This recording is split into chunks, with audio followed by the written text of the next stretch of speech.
Fashion, style, la mode congolaise avec Fanny Mandina. Fanny Mandila, design, styliste et modéliste.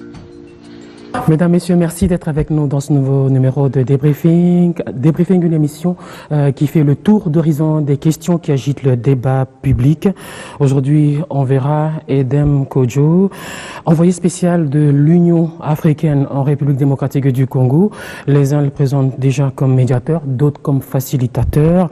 On aura également les émeutes de janvier 2015, un premier anniversaire sous tension, les primaires de l'opposition selon Moïse Katumbi, et on s'intéressera également à la 9e tribune d'Adolphe Mouzito, de dialogue, de transition. J'en parle avec Steve Kivota, il est militant du parti Lumumba. Steve Kivota, bonsoir.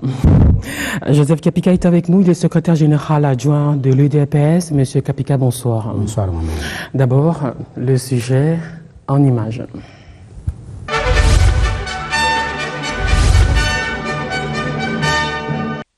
L'idée est de cet homme, Moïse Katumbi, basculé il y a peu dans l'opposition. L'ancien gouverneur de l'ex-Katanga, a lors de son récent passage sur un plateau de télévision française, parlé d'une éventualité d'organiser les primaires au sein de l'opposition pour trouver un candidat unique à la prochaine présidentielle. Le premier à s'approprier l'idée, José Makila Soumanda, le président de l'ATD, parti de l'opposition, estime que le Front commun doit appeler une plénière qui doit regrouper tous les leaders de l'opposition pour trouver un consensus sur le candidat unique. L'Union pour la nation congolaise trouve inopportune cette proposition. L'heure n'est pas à ce genre de proposition. Qu'ils ne soient pas pressés, ils ne voient que le pouvoir, ils ne voient que les élections pour qu'ils soient élus. Non, mais avant d'arriver là, il y a tout un combat à mener. Maintenant, toute l'énergie doit se focaliser sur ce combat du respect de la Constitution. Le reste, on le verra. Ingele Ifoto va plus loin. Il parle d'un candidat commun et non d'un candidat unique. Je suis pour la candidature commune, c'est-à-dire qu'il n'y aura pas un homme unique à ce genre pour être président de la République. Mais nous sommes dans une société plurielle. Certainement qu'il y a des ambitions qui vont devoir s'animer. Et bon, ces gens vont se présenter à l'opposition projet contre projet, programme contre programme. Et nous allons choisir le programme, parce que c'est ça, il faut commencer par le programme, mettre un programme commun et choisir parmi nous la personne à même de porter à ces programmes-là. C'est une divergence qui ne dira pas son dernier mot. Les prochains jours s'annoncent fatidiques dans l'opposition. Alors que l'opinion tant nationale qu'internationale s'attend à la désignation d'un médiateur pour le dialogue politique et inclusif congolais, que surgit cette annonce de la présidente de la Commission de l'Union africaine. Dlamini Nkosazana Zuma envoie l'ancien premier ministre togolais Edem Kodjo comme envoyé spécial de l'Union africaine en République démocratique du Congo. La mission de ce membre du groupe des sages de l'UA et de mener les consultations nécessaires pour le lancement du dialogue. Sans surprise, la nouvelle est favorablement accueillie dans le camp présidentiel. La facilitation est un élément important du dialogue. C'est aussi un garde-fou par rapport à la crédibilité même de ce dialogue, en plus de la coopération. Je pense qu'il y a eu concertation entre les Nations Unies et l'Union africaine. Et comme vous savez, dans les relations internationales, le principe de subsidiarité s'impose. Alors, ça veut dire quoi? Ça veut dire que les Nations Unies ont peut-être préféré d'abord que la question de la facilitation soit assumée par l'Union africaine dans le cadre régional, et ce qui n'empêche pas les mêmes Nations Unies d'accompagner la facilitation africaine. L'UDPS, elle, s'en réfère au Sphinx. Nous n'avons pas de commentaires à faire à ce sujet-là, tout simplement parce que le dossier au niveau est géré par le président à partir de Bruxelles. C'est lui qui a tous les leviers, qui a toutes les informations, qui est le seul à donner l'orientation dans laquelle nous allons nous embarquer. Entre-temps, les partis non favorables au dialogue campent sur leur position. Nous avons dit non dialogue. Ce n'est pas Eden Kojo qui viendra changer notre position. Parce que ce dialogue-là veut tout simplement nous conduire au glissement. Nous appelons tout le monde au respect de la Constitution. Et si M. Eden Kojo est sérieux, il devra comprendre que c'est le président Kabila et son camp qui ne veulent pas respecter la Constitution. Il doit leur parler pour qu'ils respectent la Constitution. Aura ou n'aura pas lieu, l'avenir nous en dira plus.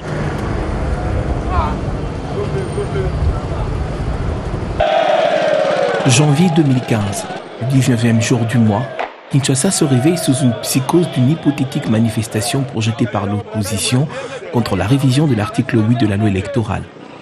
Aux premières heures du matin, les agents de l'ordre étaient déployés dans certains coins de Kinshasa.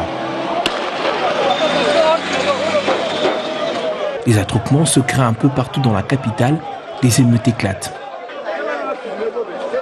Très vite, le mouvement gagne l'intérieur du pays. L'objectif des manifestants dans la capitale était de gagner l'hémicycle du Palais du Peuple. Les manifestants viennent de certaines communes de la capitale. La manifestation tourne à l'affrontement entre manifestants et forces de l'ordre. Les activités sont paralysées, boutiques, magasins et autres officines saccagées. Les marchés sont fermés, la circulation sur les principales artères de la capitale est presque inexistante. Les quelques véhicules visibles en circulation sont ceux des agents de l'ordre en alerte pour dissuader les manifestants. Les écoles fermées, enseignants et élèves cloués à la maison, les rares qui s'étaient rendus ont été priés de regagner leur domicile. À Kinshasa, ville morte 3 jours durant, tout tournait au ralenti.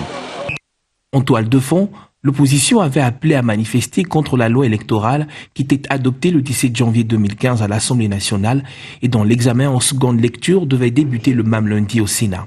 Le dit texte mentionnait que le recensement de la population était un préalable à l'organisation des prochains scrutins présidentiels et législatifs. Des manifestations qui avaient fait plusieurs blessés et des morts.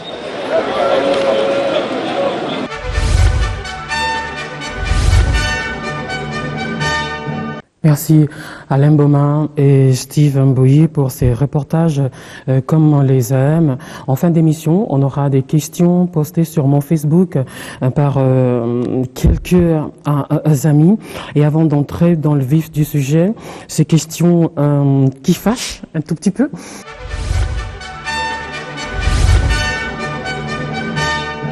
Steve Kivota, ça fait le buzz sur les réseaux sociaux, le divorce d'Antoine Gizenga.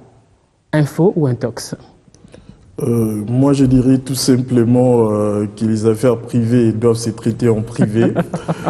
Même si le patriarche a consacré toute sa vie pour la lutte pour l'indépendance d'abord et par après pour la démocratie, on ne peut pas lui retirer son intimité.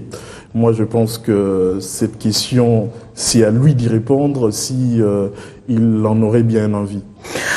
Même si on sent que François Hollande vous a inspiré cette réponse qu'il avait lancée à la presse quand on l'avait interviewé au sujet donc de sa séparation avec Valérie Trierweiler.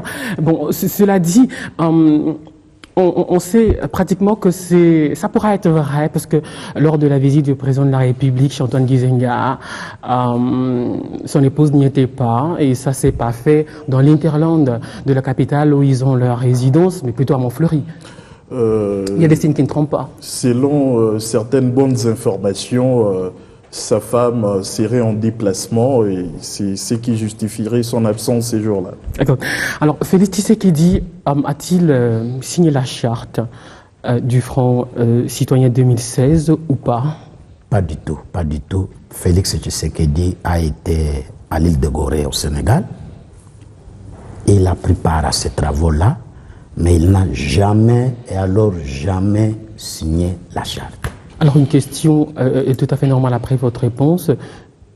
Comment peut-on aller à l'île de Gorée et ne pas s'inscrire dans la logique, la suite qui est donc la création du Front citoyen 2016? Qu'est-ce qui s'est passé? Ah non, quand on reçoit une invitation... Un revirement? Pas du tout. Quand on reçoit une invitation de ce genre-là, par courtoisie, on répond. Mais une fois qu'on est devant les réalités, il n'est que normal qu'on prenne sa décision. Et Félix Tshisekedi ne pouvait pas prendre seul cette décision-là. Il y a le président, il y a la présidence du parti, et au niveau du président déjà, il était engagé sur la voie du dialogue. Tout le monde qui connaît le président Tshisekedi sait que c'est un homme constant. Il ne pouvait pas à la fois dire que le dialogue était la voie royale pour mettre fin à la crise et au même moment s'allier avec des compatriotes qui sont opposés au dialogue. Donc, c'est des choses incompatibles, ça ne pouvait pas passer. Edem Kodjo, médiateur, facilitateur déjà, on sait qu'il est envoyé spécial de l'Union africaine.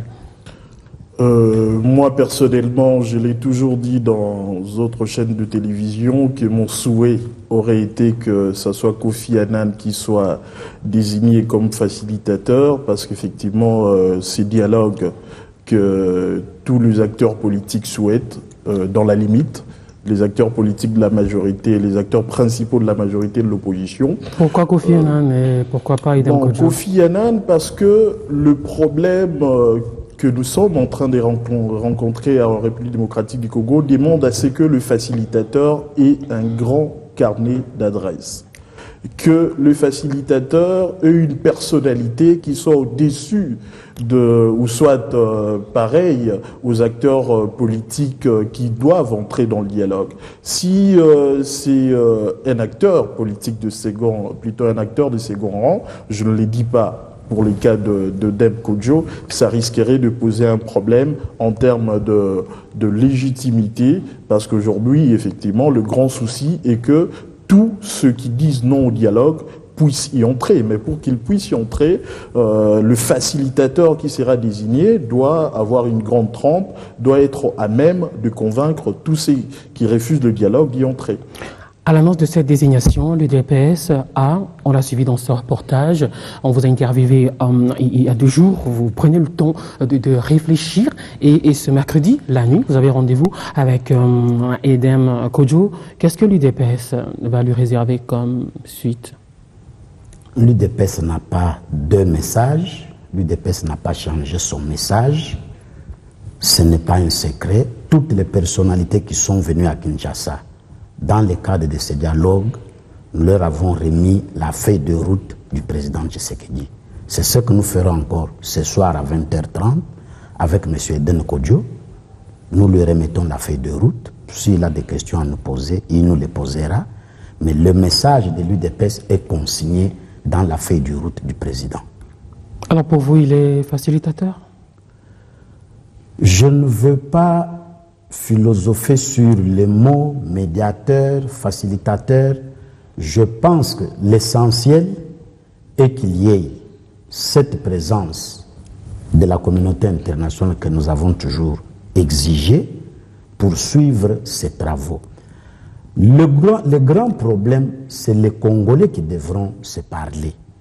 Médiateur ou facilitateur, il intervient en cas de blocage.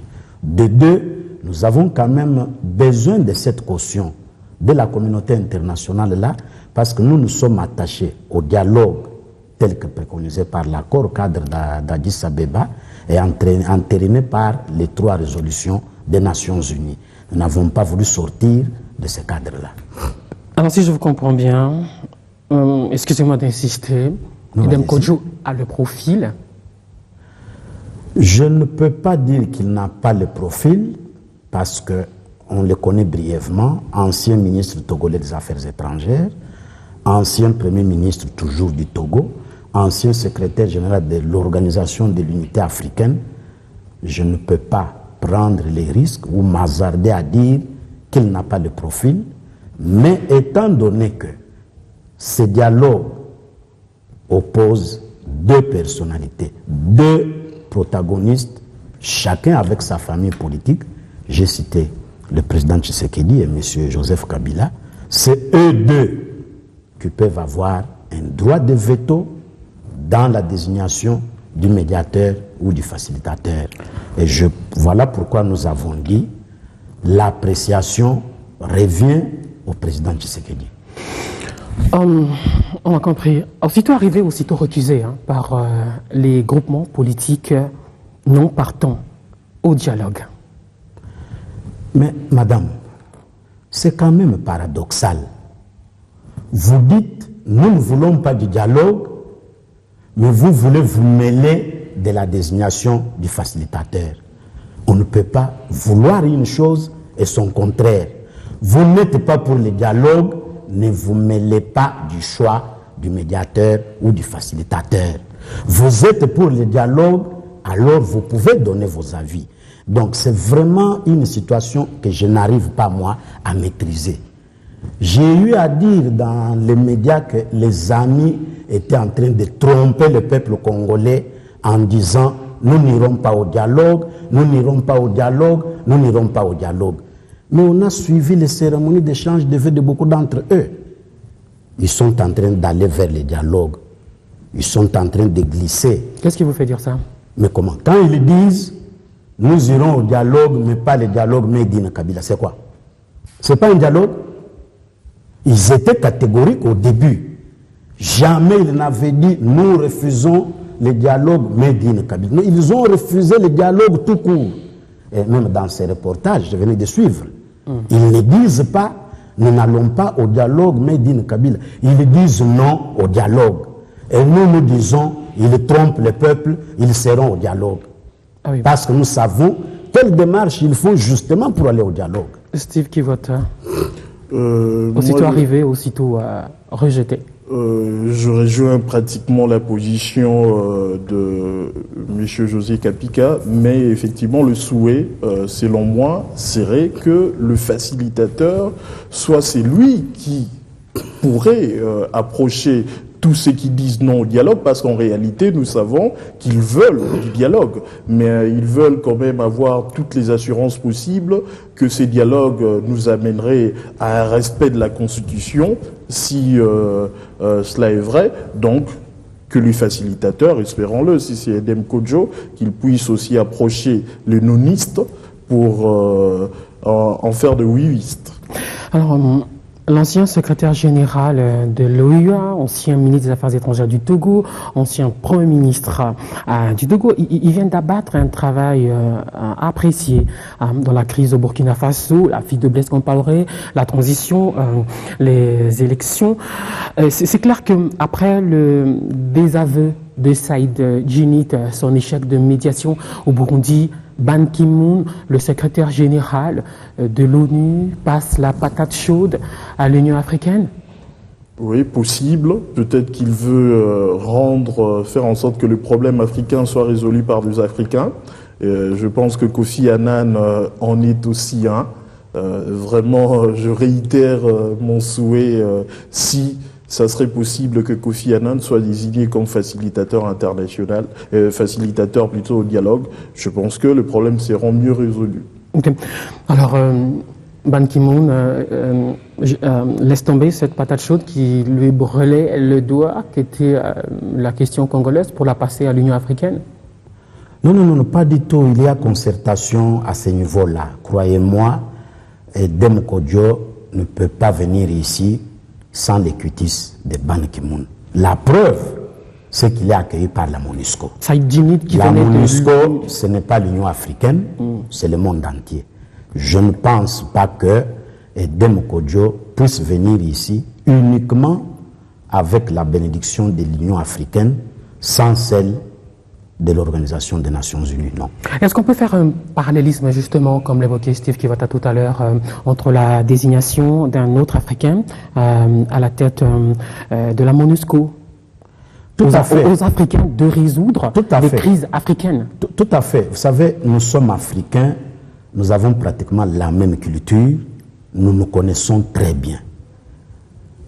Prenez quelqu'un qui est en Centrafrique, je prends d'abord le cas de l'Afrique centrale, un habitant du Congo-Brazza, un habitant de notre Congo, aller au Soudan du Sud, aller en Ouganda, au Rwanda, au Burundi. Même quand nous parlons dans nos dialectes, nous arrivons à nous comprendre. Nous avons la même culture, nous avons les mêmes proverbes, les mêmes adages. Je pense que laisser ce genre de mission-là aux Africains nous permet d'avancer. Nous n'avons pas la culture occidentale, nous nous comprenons difficilement avec les Occidentaux. Il n'est que normal que quand il y a un problème, on envoie quelqu'un qui peut entrer n'importe où, comprendre ce qui se dit, connaître ce qui se fait. Je ne récuse pas les médiations animées par les Occidentaux, mais je pense personnellement que les Africains sont très bien placés pour se comprendre et avancer. En clair, on peut considérer que la désignation d'Edem Kodjo satisfait les exigences d'un médiateur international comme préalable à la participation de l'UDPS au dialogue. Je l'ai dit tout au début, j'ai dit que nous avons exigé la désignation des médiateurs.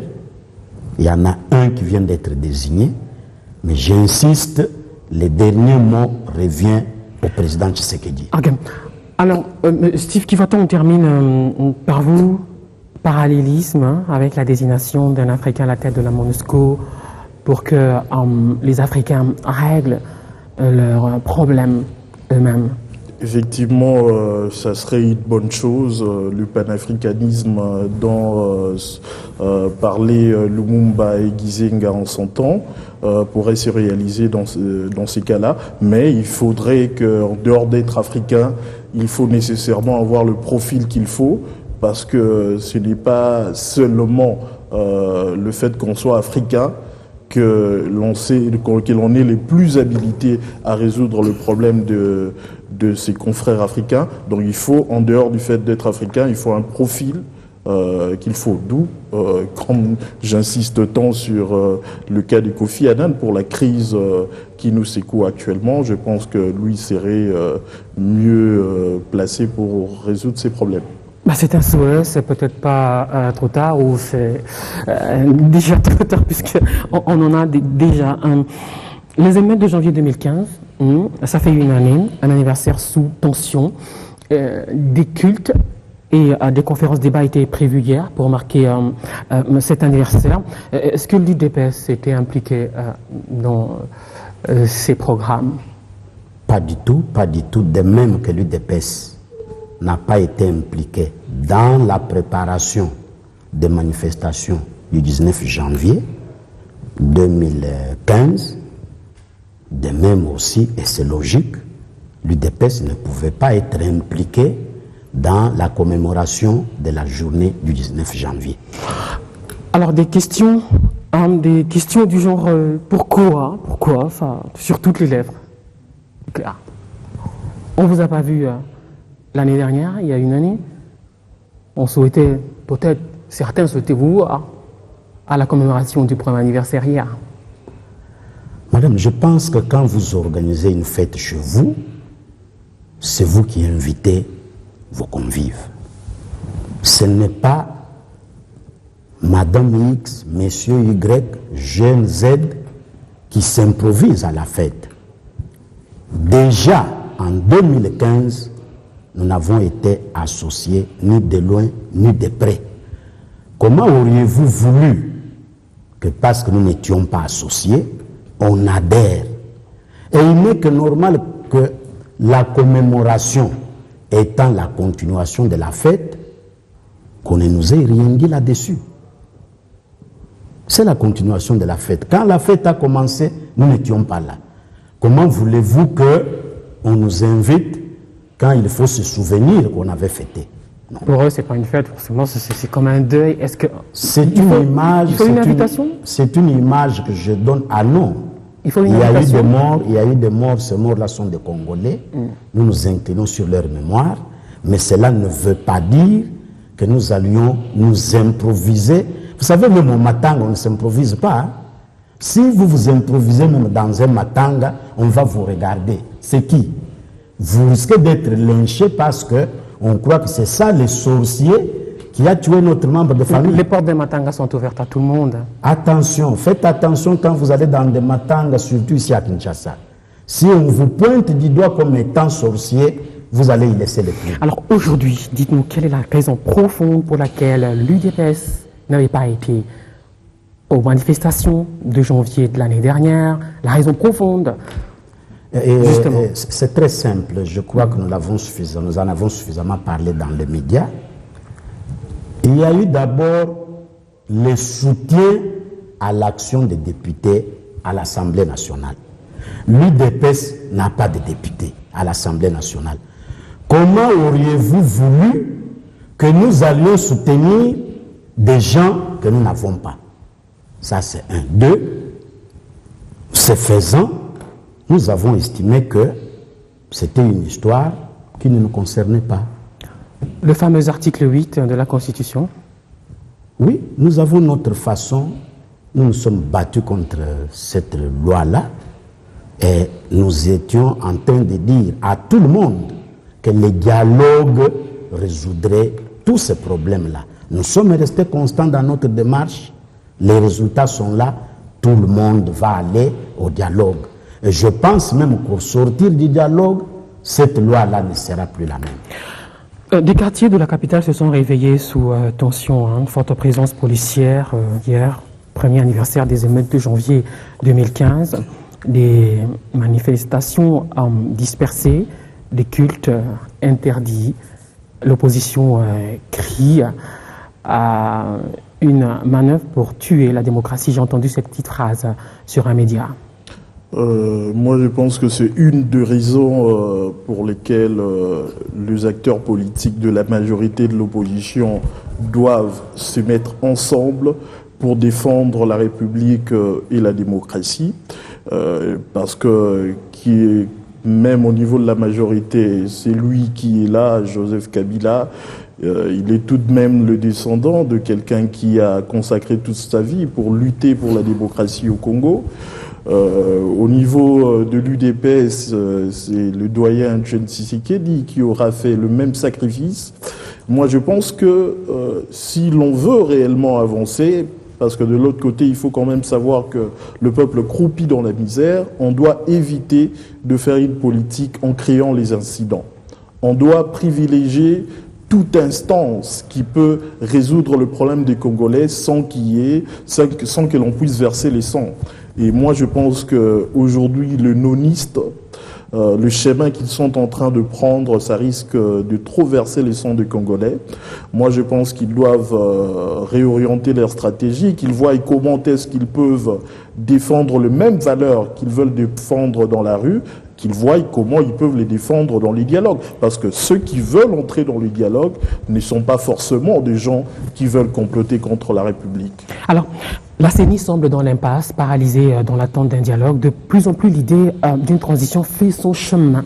Pensez-vous qu'il y a une autre issue une autre issue de crise? Non, la CENI est paralysée depuis sa création, depuis sa mise en place. Nous l'avions appelée un fœtus malade qui allait mourir. Elle va mourir. Elle n'a pas travaillé. Rien n'a été fait parce qu'elle est paralysée. Quand vous êtes paralysé dès la naissance, il vous faut des soins intensifs pour survivre. Et c'est ça que nous allons faire au dialogue. Au sortir du dialogue, excusez-moi, il sera mis en place une nouvelle structure, aussi bien sur le plan des textes que des hommes, pour aider à l'organisation des bonnes élections. Pour vous, c'est ça l'autre voie de sortie? Pas de transition? Madame, les gens parlent beaucoup de transition, les uns avec joie, les autres avec peur, mais moi je pense que le président Tshisekedi, qui s'est beaucoup battu pour le dialogue, ne peut pas aujourd'hui, après autant d'années de sacrifices dont mon frère a parlé, aller trahir le peuple congolais. Non. Je crois que si à travers ce dialogue, il y avait un complot contre le peuple, ce serait surprenant. Toute l'Union africaine dit allez au dialogue, réconciliez-vous afin d'organiser de bonnes élections. Tout le Conseil de sécurité dit la même chose. Et parmi les membres permanents qui ont parlé dialogue ouvertement, il y a le président Obama. Hollande en avait parlé. Tout dernièrement, c'est le Saint-Père, le pape François, qui dit allez au dialogue. Je veux vraiment qu'on soit sourcier qu'on mijote de mauvais plans contre le peuple congolais. Donc, même les papes là, qui prient tous les jours, chez qui nous allons chercher des bénédictions, dans un pays à 80% catholique, le pape va comploter contre le peuple. Non.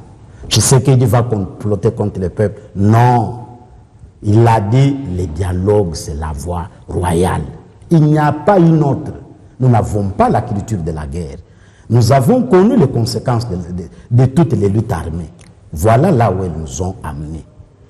On en a marre de voir des Congolais mourir, de voir les pays pillés, et nous disons, le dialogue prendra toutes les résolutions, toutes les décisions pour le bien-être, pour l'intérêt du peuple congolais.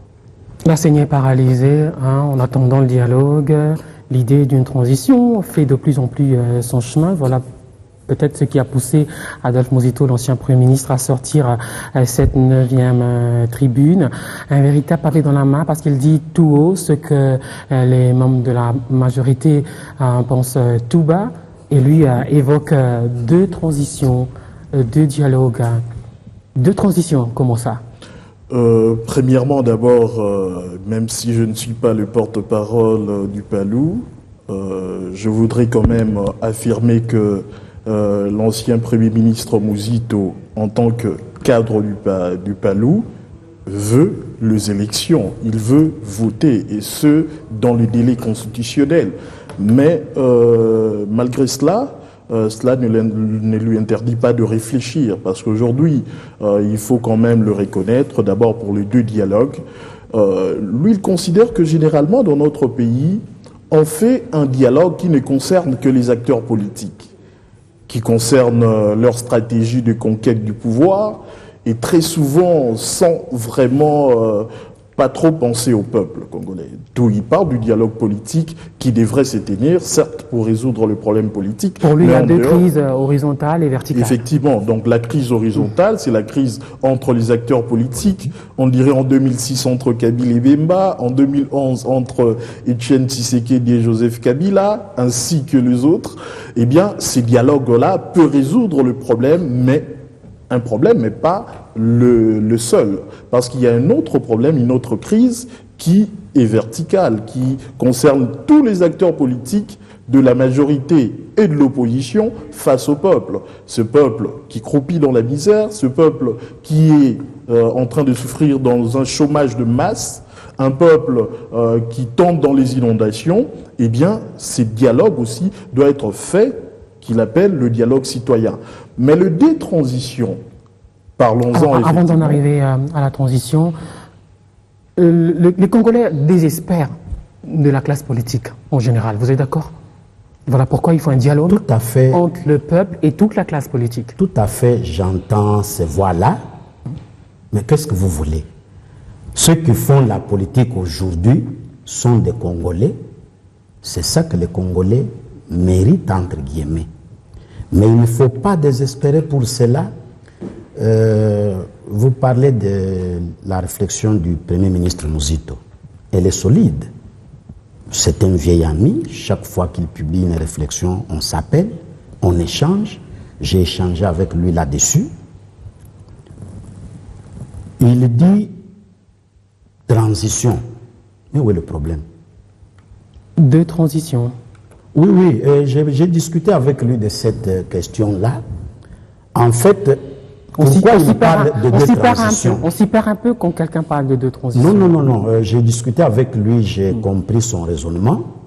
Il estime, se conformant à la loi fondamentale de 1959, que la Constitution devait être rédigée par des constituants élus.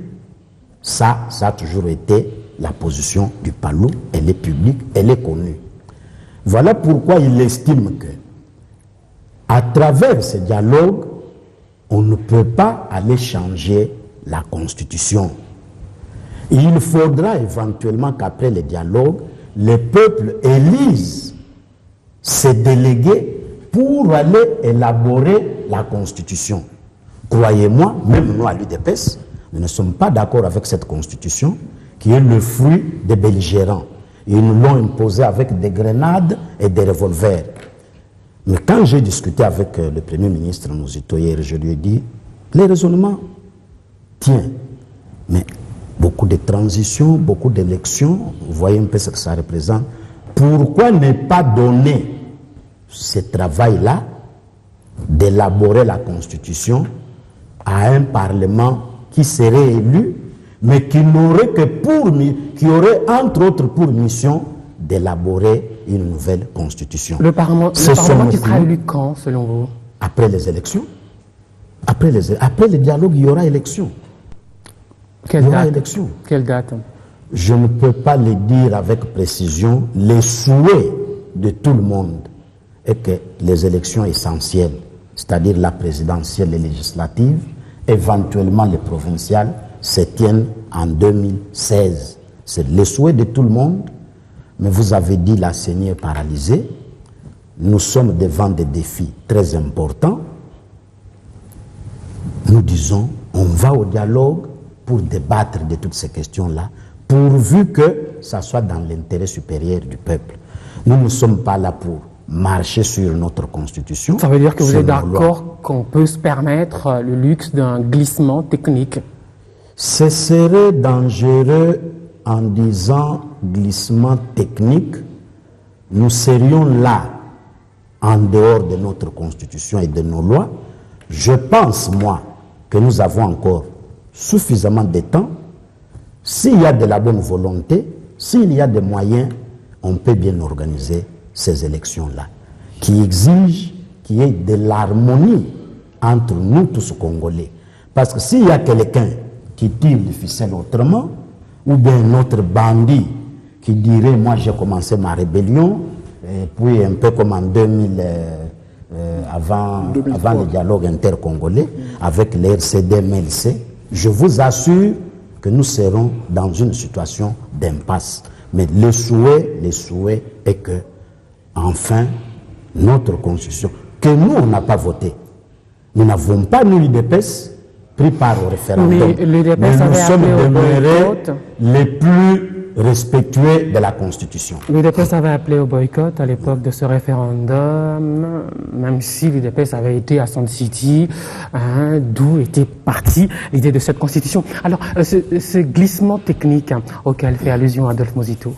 Oui, dans ses réflexions, il considère que, en fait, la première transition devient de plus en plus inévitable parce qu'il parle de 3 scénarios. Si il y aurait les dialogues politiques, eh bien, on voit que même si l'on a toute la volonté possible pour organiser les élections en 2016, mais le problème de la révision du fichier électoral, le problème de la tenue du dialogue en elle-même, le problème du financement de ces élections et de sa sécurisation risque de nous amener effectivement au-delà de 2016, d'où la première transition. Mais cette transition, la première, doit avoir comme compétence d'organiser les élections. Parce que certes, lorsqu'on va mettre en place un gouvernement d'union nationale avec ou sans Kabila, eh bien, on devra quand même chercher à ce que les institutions légitimes sortent des élections. Mais quand il parle de la deuxième transition, c'est juste pour attirer l'attention des acteurs politiques congolais. Parce que généralement, lorsqu'on est dans une transition, 2 fois, on s'arroge le droit d'élaborer une constitution sans se référer au peuple. D'où, effectivement, il fait appel à cette théorie de Lumumbiste, à cette position de Lumumbiste, qui consiste à dire que seul un constituant élu peut élaborer une constitution définitive, et c'était ça l'article 3 de la loi fondamentale. Même le gouvernement Lumumba était un gouvernement de transition. Juste après avoir élaboré la constitution, on devait avoir d'autres élections. Donc il faut une première transition pour faire les élections d'une constituante, et par après, la constituante va élaborer une constitution définitive, et après avoir élaboré une constitution définitive, on devra faire d'autres élections conformément à cette constitution définitive, d'où les détransitions. Alors, ces primaires de l'opposition, selon Moïse Katumbi, on termine par là. En 2006, tout comme en 2011, l'opposition ne s'était pas mise d'accord autour d'un candidat unique. Alors, on se demande si la proposition de Moïse Katumbi de la tenue des primaires a une chance d'aboutir. Quoi qu'il en soit, à l'UDPS, c'est Tshisekedi ou rien. Tout à fait, vous l'avez dit. À l'UDPS, c'est Tshisekedi ou rien, de deux. Tshisekedi est parti aux élections de 2011 seul. Il les a gagnés. Donc cette théorie-là est battue en brèche. 3, j'aime bien les acteurs politiques congolais, mais il y a un adage dans nos langues qui dit un bref séjour d'un morceau de bois dans l'eau ne fait pas de lui un crocodile. Nous savons d'où vient Moïse Katumbi, quelle est sa responsabilité dans tout ce que nous déplorons aujourd'hui. Aujourd'hui, Moïse condamne le glissement. Mais il a été gouverneur pendant combien de temps et quel était son mandat? On profite, on mange le fruit du glissement et puis après on vient dire au peuple pas de glissement. Non, nous n'aurons pas besoin de ces primaires-là. Ceux qui voudront soutenir l'action du président Tshisekedi se mettent derrière lui, pas à côté de lui. Alors dans les oppositions, les ambitions ne manquent pas, sans compter ce problème d'ego, l'intransigeance des égos. On termine avec vous. Moi je pense qu'il faut d'abord que l'on sache qu'il n'existe pas de majorité et moins encore d'opposition. Ce qui existe, ce sont des partis politiques. Et chaque parti politique a le droit de présenter son candidat. Mais deuxièmement, quand on parle de l'opposition, plutôt avoir le primaire, quel est le corps électoral? Parce que la plupart des partis politiques au Congo, en dehors peut-être de l'IDPS et du PALU, la plupart des partis politiques n'ont pas de militants qui payent leurs cotisations et qui ont de cartes. La plupart des partis politiques n'ont que de mouvements de masse comme militants. Comment allons voter? Comment ils vont voter pour un candidat unique? Et troisièmement, c'est les problèmes du programme politique. Quelles sont les idéologies de la plupart des partis politiques de l'opposition ou de la majorité? Au PALU, on appelle généralement à une mobilisation de forces de gauche, parce qu'on sait au moins, là, on a une même idéologie. Mais dans cette actuelle opposition, il y a des gauchistes, il y a de la droite à l'intérieur, il y a du centre. Et finalement, comment allez-vous avoir un candidat unique dans un melting pot idéologique? Donc il y a un peu ces problèmes-là de vision. Merci beaucoup, Steve Kivota. Vous êtes militant au PALU. Joseph Kapika, il est secrétaire général adjoint de l'UDPS d'Etienne Tshisekedi pendant longtemps. Il en a été le porte-parole. Merci à vous qui avez posé vos questions sur mon Facebook, faute de temps. Je regrette de ne pas les lire. Merci à Ben Pati Epolo, à Calvin Wanzengo, à Sam Babunda, à Jean-Luc Moilou, à Jenny Etana et tous les autres. Vos questions donc seront relues sur ce même plateau la semaine prochaine. Vraiment une tonne de pardon pour ce désagrément. Merci à tous ceux qui avaient suivi cette émission de partout dans le monde. Demain, en rediffusion, 7h15. Au revoir. Fashion, style, la mode congolaise avec Fanny Mandina. Fanny Mandila, design, styliste et modéliste.